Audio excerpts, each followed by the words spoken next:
Am I the a-hole for stepping down as a bridesmaid just one day before the wedding? So last weekend, it was my sister-in-law's wedding. My sister-in-law is my fiancé's sister, to clarify. I've been with my fiancé for 5 years, and we've been engaged for 2. Before I got with my fiancé, his family was trying to get him to date another female friend of his, who he no longer talked to because she said some pretty horrible things about him and some of his friends.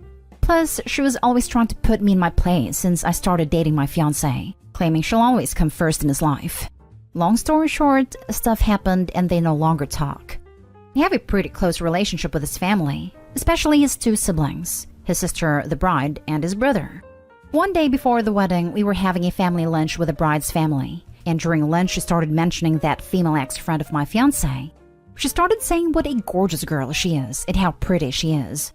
My fiancé and I felt uncomfortable, and my fiancé was pretty pissed because that ex-friend has caused a lot of damage in my fiancé's life in the past, so it was hurtful for him to hear his sister praising her like that. But he stayed silent since he didn't want to cause drama during the wedding period. The nail in the coffin was when my sister-in-law said that it's a shame my fiancé never got to date female ex-friend, since I came along and took her place, because she'd love to have her as a bridesmaid, but because of me she can't, and she can't even call her a sister because of me.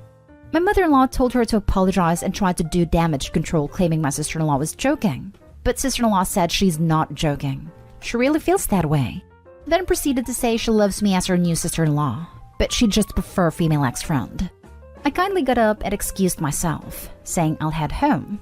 While I was gathering my stuff to leave, I also said I'd withdraw as a bridesmaid since I'm not really the one she wanted there, and that she should contact ex-friend while she still has time, and I'll give her my dress since we are the same size. Fiancé left with me, and while leaving, he said something along the lines of, "You never know when to shut your mouth," to his sister. Mother-in-law justified me walking out. So did my brother-in-law and father-in-law. They say bride's words were ridiculous. They tried to convince me to stay as a bridesmaid but respected my wish to walk out. My family, on the other hand, said I'm the a-hole for not sucking it up for one more day and walking away from the role while making the bride stressed. So, am I the a-hole? P.S. I still attended the wedding as a guest. Bride did not talk to me at all, but the groom did, and he said I'm right to be upset, but he thinks I shouldn't step down last minute over a joke. Now for the top comments. Not the a-hole. I'm so glad your in-law stood up for you and supported your decision. However, for the groom to call her comments a joke is very wrong. Was he there when she initially said them? I hope you're doing okay, but you don't need her in your life. He wasn't there. It was the day before the wedding, and bride and groom just spent other days with their own families. He was with his family. Too bad Mr. Wiener mean girl making an appearance. If he hadn't, there may not have been a wedding. Not the a-hole. What a horrible thing to say. She clarified it wasn't a joke, so why does her husband still think it is? Yes, agreed. And the groom contradicts himself by saying Opie is right to be upset, but then in the next breath it's a joke? Not the a-hole. Your sister-in-law pissed around and found out. Also, it wasn't a joke. It was a calculated dig, and left you with no option but to step down. She didn't think I'd react, let alone step down. She thought I'd stay silent through it all. Mother-in-law told me afterwards. I can't believe you still attended the wedding. I would have left and Venmo'd her for the amount of the dress and the gift you bought. The dress wasn't expensive, thankfully, so I don't mind. Since nobody else used it, I'll keep it and have it tailored into a shorter party dress. As for the gift, it was a mutual gift from me and my fiancé, so I wouldn't want to cause more drama by asking for the money back, you know. Next story is titled, Am I the a-hole for telling my cousin that my best friend slept with her fiancé while we were on vacation? For context, I have known my best friend for about 10 years. We, both 23, met in middle school. My cousin, 25 female, and her fiancé, 28 male, have been dating for about 8 years and engaged since March 2020. The wedding is in December, and because of COVID, we hadn't been able to celebrate the engagement until recently. So my cousin and my uncle rented a house in Italy for a week. It was going to be the cousins, the ones over 18, my cousin's friends, her fiancé, and some of his friends. All we had to do was cover plane ticket expenses. My cousin asked if I was planning on inviting my best friend as well, and that she was welcome to come if I wanted. Of course I said yes. Fast forward to the trip, everything goes fine. We all have a great time. I noticed that my best friend and fiancé are getting along pretty well, but nothing alarming. They had met multiple times prior at different events. I mean, everyone was getting along, so nobody thought anything of it. One of the last nights, we decided to go out. We are having a great time dancing, drinking, and suddenly my best friend tells me and my cousin she's super tired and is going to take a taxi home. Fiancé hears this and tells us he's going to head home and call it a night as well. They order a taxi and another friend of Fiancé's joins them. We end up going home early that morning after watching the sunrise, then head to bed. Everything is fine. We go back home a few days later. About a month passes and life has gone back to normal. Except my best friend is being a bit weird. I share an apartment with her, by the way. Until one night we are sitting down on the couch and she just breaks down and tells me she has something to tell me, and that she feels awful about it, but I have to promise not to tell anyone. I say of course, because, well, this is my best friend.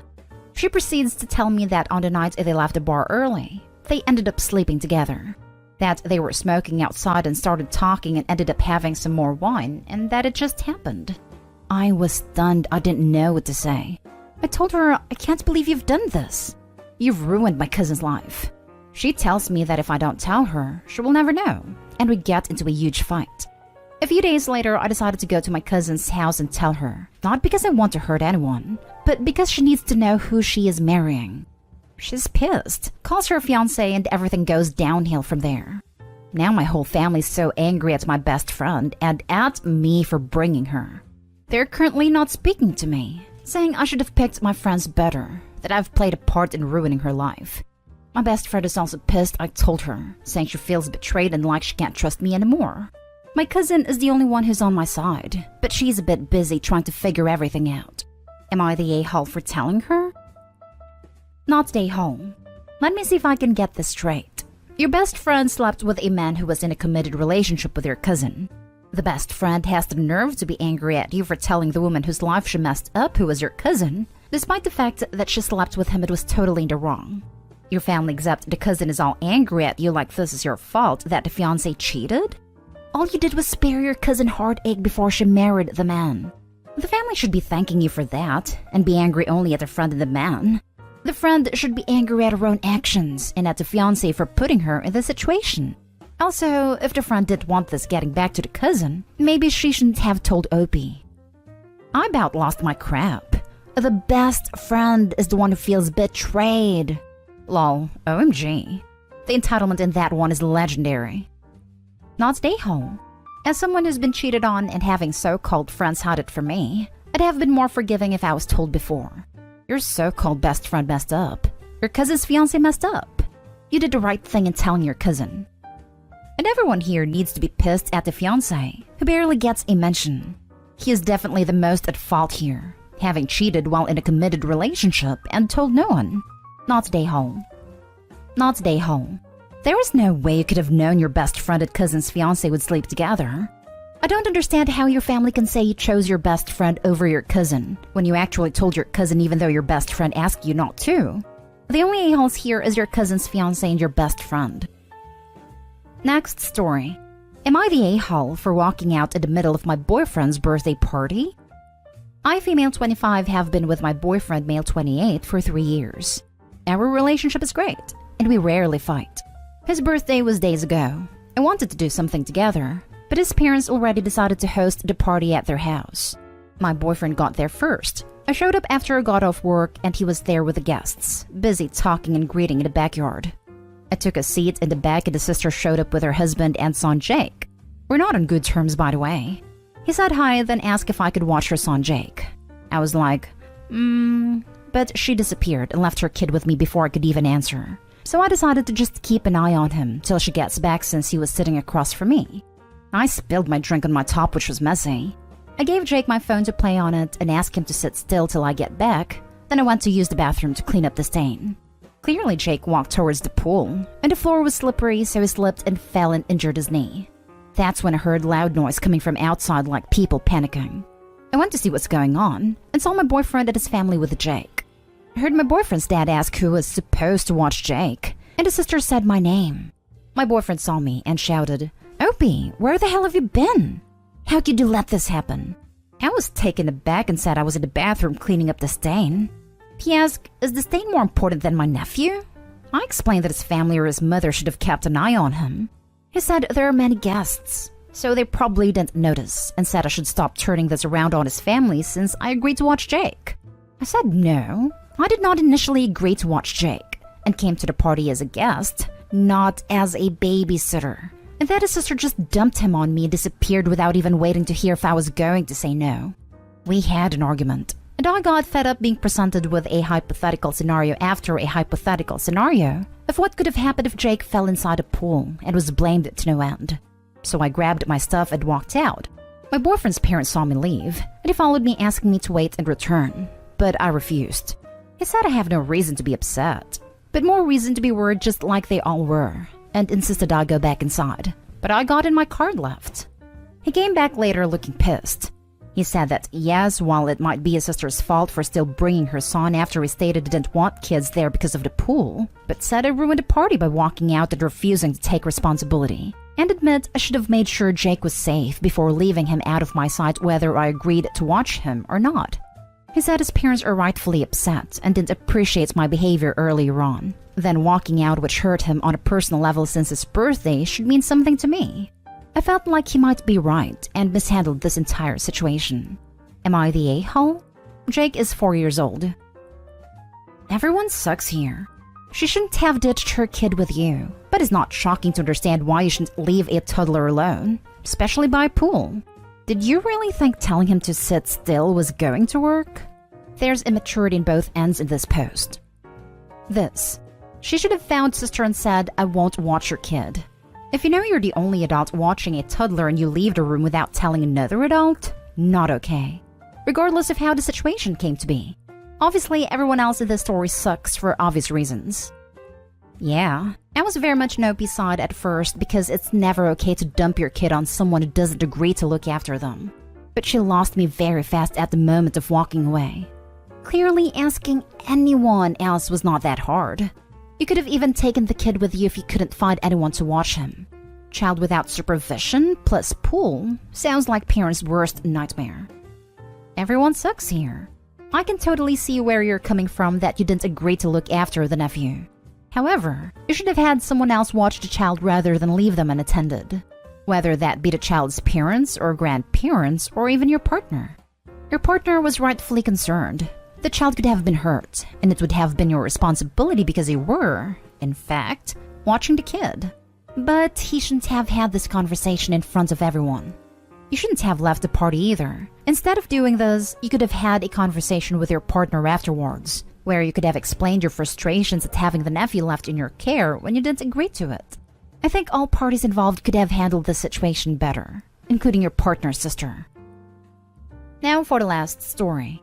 Am I the a-hole for refusing to talk to my son and husband until they apologized to my mother-in-law? My mother-in-law, Sandra, 69 female, is a weird woman. She refers to herself as that.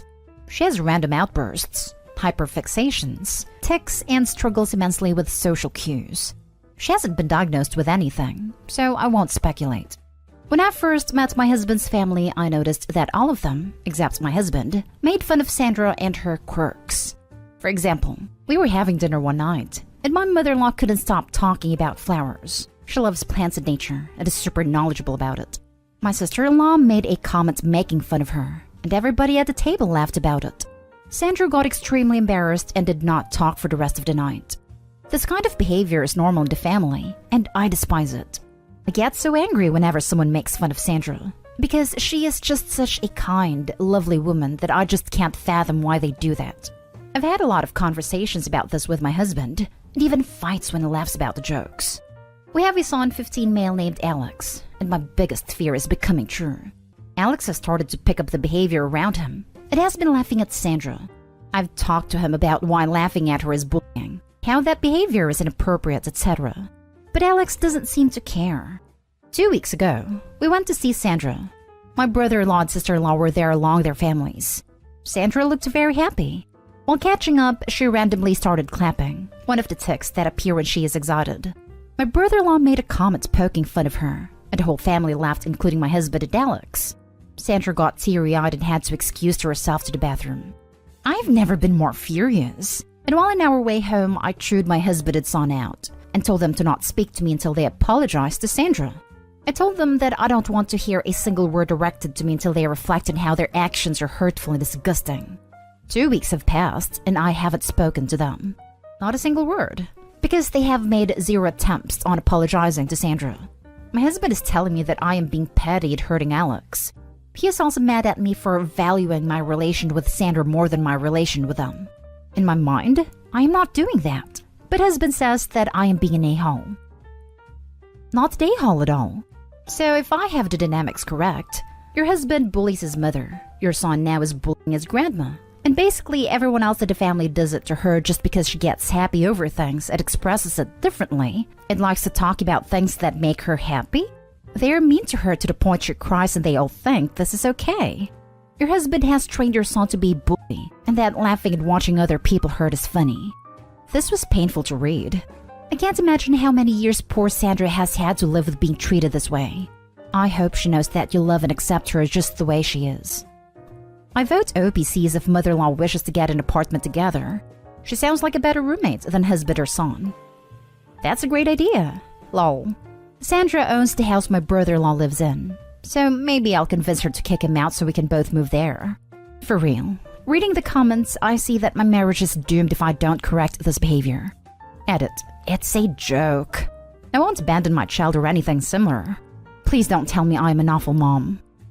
They're tormenting a woman who clearly is neurodivergent. It's disgusting. I am with you. Both need to learn not to pick on disabled people. I would also be guessing my marriage too if I were you.